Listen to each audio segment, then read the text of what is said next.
को सीरीज और पैरेलल में किस तरह से कनेक्ट किया जाता है। सपोज हमारे पास ये 3 रजिस्टर्स हैं, ठीक है, हम 3 ही लेके चल रहे हैं, हम और भी बहुत सारे ले सकते हैं, ठीक है। ये 3 रजिस्टर्स हैं, ये R1, ये R2 और ये R3, ये 3 रजिस्टर्स हैं हमारे पास। तो इसमें हमने क्या देखा, जैसे ये R1 जो है उसका जो एंड पॉइंट है, मतलब जो R1 यहाँ पर खत्म हो रहा है, उसके बाद जो R2 है उसका स्टार्टिंग पॉइंट वहां से कनेक्ट कर दिया है हमने। मतलब R1 का एंड पॉइंट और R2 का स्टार्टिंग पॉइंट एक साथ कनेक्ट है, ऐसे ही R2 का एंड पॉइंट और R3 का स्टार्टिंग पॉइंट एक साथ कनेक्ट है। तो इस तरह के कॉम्बिनेशन को हम बोलते हैं सीरीज कॉम्बिनेशन। ओके, तो ये जो है हमारा सीरीज कॉम्बिनेशन है।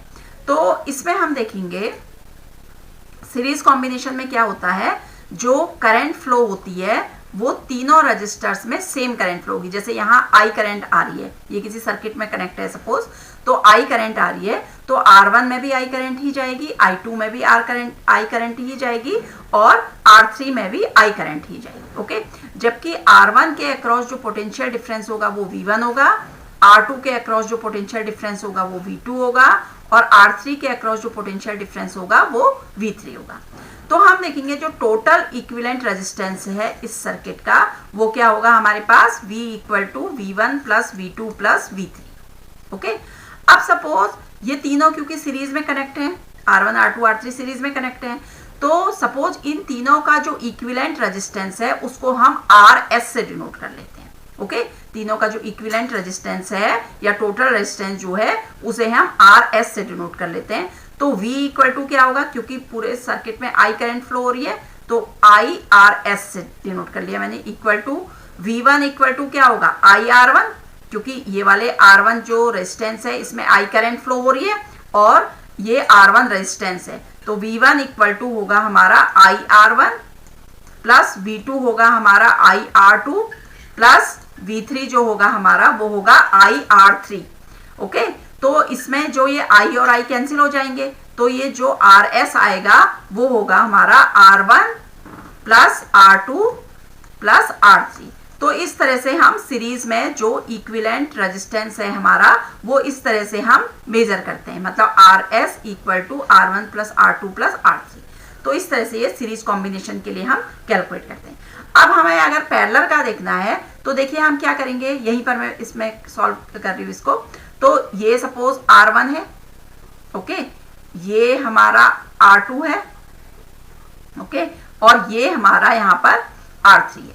तो ये 3 रेजिस्टेंस है, ये है R1, ये है R2 और ये है R3, ये 3 रेजिस्टेंस है। सपोज इसमें यहाँ पर I करंट फ्लो हो रही है। ओके, तो देखिए पैरेलल में क्या होता है, जैसे R1 R2 R3 जितने भी रेजिस्टेंसेस हैं उन सबका जो स्टार्टिंग पॉइंट है वो सारा एक साथ कनेक्ट है और इनका जो एंड पॉइंट है R1 R2 R3 का वो एक साथ कनेक्ट है। ओके, इनमें हर एक के अक्रॉस, मतलब R1 के अक्रॉस भी पोटेंशियल डिफरेंस V होगा, R2 के अक्रॉस भी पोटेंशियल डिफरेंस V होगा और R3 के अक्रॉस भी पोटेंशियल डिफरेंस V ही होगा। तो इसका मतलब क्या है, देखिए हमने देखा कि सीरीज में अगर हैं रजिस्टर्स तो उनमें करंट सेम रहती है, बट अगर जो पैरेलल में है तो उसमें क्या होगा, ये करंट यहाँ पर डिवाइड हो जाएगी। मतलब जैसे I है, ये करंट I फ्लो हो रही है, तो यहाँ पर इसको 3 पाथ मिल रहे हैं जाने के लिए, तो कुछ करंट यहाँ जाएगी, कुछ यहाँ जाएगी और कुछ करंट यहाँ चले जाएगी। तो जो करंट यहाँ जाएगी वो सपोज I1 है, यहाँ जो करंट जा रही है वो I2 है और यहाँ जो करंट जा रही है वो I3 करंट जा रही है। ओके, तो अब इसमें हम देखिए क्या करेंगे, इसमें जो है I इक्वल टू क्या है हमारे पास, I1 plus I2 plus I3, ये है इसमें हमारे पास I equal to I1 plus I2 plus I3।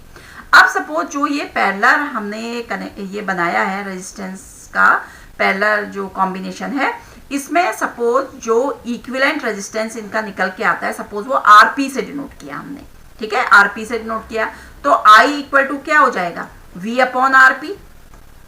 Okay, और I1 इक्वल टू क्या हो जाएगा हमारे पास V upon R1 plus I2 equal to क्या हो जाएगा V upon R2 plus I3 क्या हो जाएगा V अपॉन R3। ओके, अब हम यहाँ से भी V कॉमन ले लेंगे और यहाँ भी V है, तो ये V सारा कैंसिल हो जाएगा, मतलब V up into 1 upon RP ऐसे लिख सकते हैं इसको, ठीक है, इक्वल टू ये V आएगा और यहाँ पर ये 1 upon R1 plus 1 upon R2 plus 1/R3, इस तरह से आ जाएगा। तो V से V कैंसिल हो जाएगा, तो हमारे पास क्या आ जाएगा, ये 1/RP equal to 1/R1 plus 1/R2 plus 1/R3। तो इस तरह से ये पैरेलल कॉम्बिनेशन के लिए जो हमारे पास इक्विवेलेंट रेजिस्टेंस आता है वो ये आता है, क्या हो गया, R equal to 1/R equal to 1/R1 plus 1/R2 plus 1/R3। तो इस तरह से ये हम पैरेलल कॉम्बिनेशन के लिए और सीरीज कॉम्बिनेशन के लिए हम इक्विवेलेंट रेजिस्टेंस फाइंड कर सकते हैं।